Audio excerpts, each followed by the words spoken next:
Storing and protecting your Pokemon cards is by far the most important aspect when preserving your collectibles, especially since some Pokemon cards have gone up 5 times their price within the last 5 years. Though for your Pokemon cards to actually maintain and hold their value, it's crucial that the card's quality is looked after. That's why within this video, I'll be showcasing how to properly store and protect your cards to ensure they don't get damaged, along with making sure that they're protected from humidity and other key areas. Now you may be wondering, well, other than penny sleeves and top loaders, why is it so important to have your cards protected on top of all of that? And simply put, it's really important to understand that the psychology of the collector has gone through a significant shift. Back a few years ago, quality wasn't the forefront of collectibles. It was literally more about owning the specific card. However, that's really changed within the last few years, and now the quality of the card is the most important aspect, and that's why knowing how to properly protect your cards is essential to not only preserve their current state, but ensure they maintain their pristine quality for years to come. Now here's the thing. Pokemon cards are literally cardboard, so when something is made of cardboard, it's very susceptible to damage, even if you never touch the card. Damage still happens. A raw, unsleeved card is constantly exposed to humidity, temperature changes, dust, and even light over time. Now that means warping, edge wear, and fading can all occur literally from your card just sitting in a closet. So even if it looks safe, it can actually wear down in quality over time. So let's get into the first area, which is very well known, but it's always good to understand, which is the penny sleeves, perfect fit penny sleeves, and top loader combo. Now, as you can see here, I have a raw copy of this special illustration rare Miriam, and of course it is a very nice clean copy. Now, the best way to protect your cards, obviously it is penny sleeve and top loader, though I actually really recommend using a perfect fit penny sleeve. So as you can see here, I actually have a perfect fit penny sleeve, and I really recommend these as they really do help preserve the card for a long amount of time. Now here's the thing, when you're using a perfect penny sleeve, the trick is to actually put the card in upside down.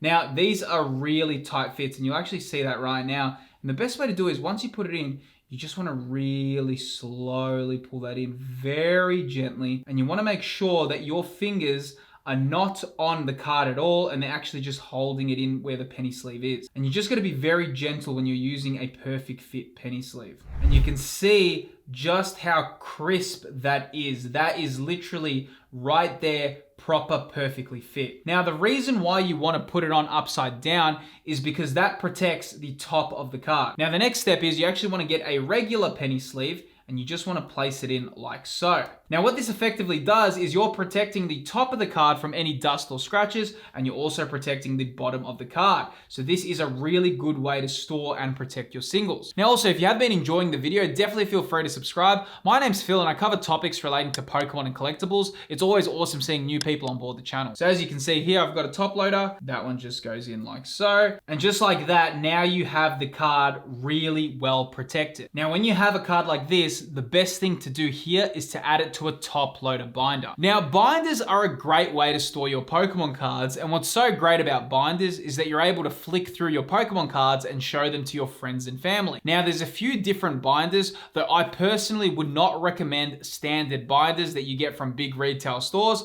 and I would highly recommend a top loader binder. Now, here I have a regular binder, one that you can kind of get from a big retail store, and as you can see here, this has all like reverse hollows and commons, right? But one of the issues is you can see already that they start sliding out everywhere. And just as you kind of travel and you look through this binder, it will just naturally get damaged. And as you do that, you will slowly, as you kind of turn the pages, you will actually damage the side of your card. You can even see as I do that, right here, this is just a reverse hollow, but that is easily bending the card. If you just go too quickly, that can easily bend the cards right here and just damage your expensive Pokemon card. Now here I actually have a top loader binder. Now what's so good about these is when you put in the card, you slide it in sideways, and just like that, you can see that this is now protected inside the binder, and it won't get any damages on the side like a regular binder would. So if you do have very expensive cards and they're not graded, this is definitely the best way to protect them. Now, while we're talking about protecting your cards and sealed product, it's just as important to protect yourself online, and that's why I want to give a quick shout out to today's video sponsor, ExpressVPN. Now, a VPN is a virtual private private network, which is essentially a tunnel between your device and the internet, which keeps your online activity private and secure. One of the things I personally love about ExpressVPN is knowing it helps protect me from hackers or having my Wi-Fi intercepted, especially if I'm using public networks. Banking, subscriptions, and the lot are all online. Though that means that cybersecurity is now more important than ever before, with threats like Wi-Fi snooping becoming more common, and I actually feel very confident knowing ExpressVPN has my back. Another great feature of ExpressVPN is its ability to keep your content experience consistent while you're traveling. Whether you're abroad or just on the go, it helps you access all the shows and services you're used to, which makes it a very handy tool. ExpressVPN also invests in premium servers, making them consistently faster because of their investment. Find out how you can get up to 4 months free by clicking the link in the description box below, which is expressvpn.com/phillips15, or you can also scan the QR code appearing on the screen right now. Honestly, a big shout out to ExpressVPN for sponsoring today's video. Now let's get back into it. Now the next area is storing your sealed product. Now sealed product is very interesting because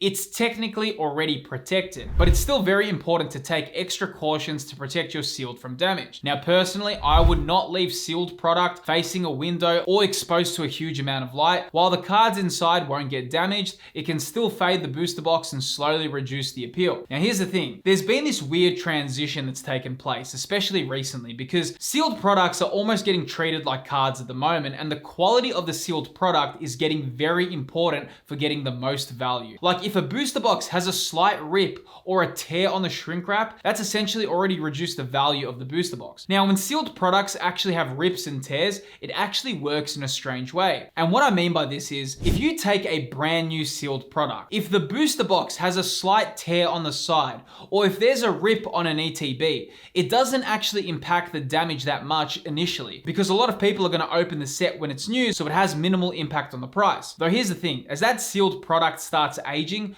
that slight little tear or that rip actually starts compounding in terms of its final sale price. Early on, a small little tear or a little ding on a booster box might knock off only a few dollars and it's barely noticeable. But as time passes on and the value of the sealed product climbs, those same imperfections can start subtracting hundreds of dollars off the final price. So the older and the rarer a product becomes, the more sensitive buyers are to the condition of the sealed product, and the harsher the penalty for any flaws. So what didn't even matter at $200 becomes a deal breaker at $1,000. That's why storing sealed products properly isn't just about today's price, it's about protecting the value of the future. And that's why looking after your sealed is very important. Like if we think of something like a base set booster box, I'm using this example because the prices are already so astronomically high. The buyers become so incredibly picky when it comes to purchasing in this market. So even though a slight rip may reduce the price, when it comes to actually selling it, it may become very difficult to do so, because when it comes to such high priced and old collectibles,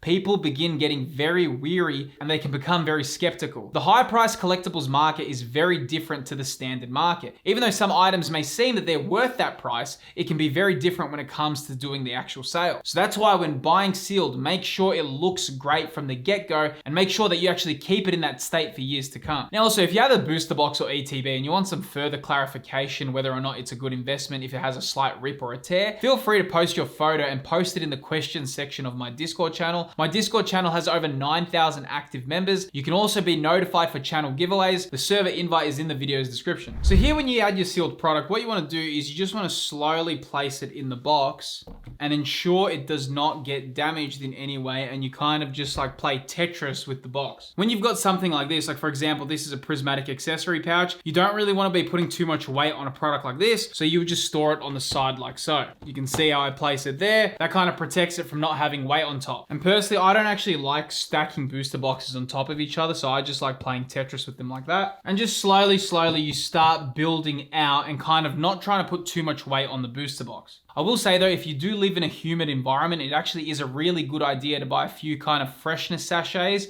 and you can actually add them in to absorb the moisture when you kind of close the lid. That way humidity and kind of moisture and any moisture that's trapped in there won't kind of damage the cards inside. Though managing expectations is important, and also preserving your card's quality is a key in ensuring it holds its future value. Though one question that comes up is, what are some very common Pokemon collecting mistakes to avoid, as it seems there's a lot of things to learn early on. And while storing your cards is important, there's also 5 other big key lessons. The 5 biggest mistakes to avoid can be seen within this video here. Within the video on screen, I go over the 5 biggest mistakes when it comes to Pokemon investing and collecting. Definitely feel free to click on the video that's appearing on screen and learn more about the common Pokemon investing mistakes. I'll see you on the next video.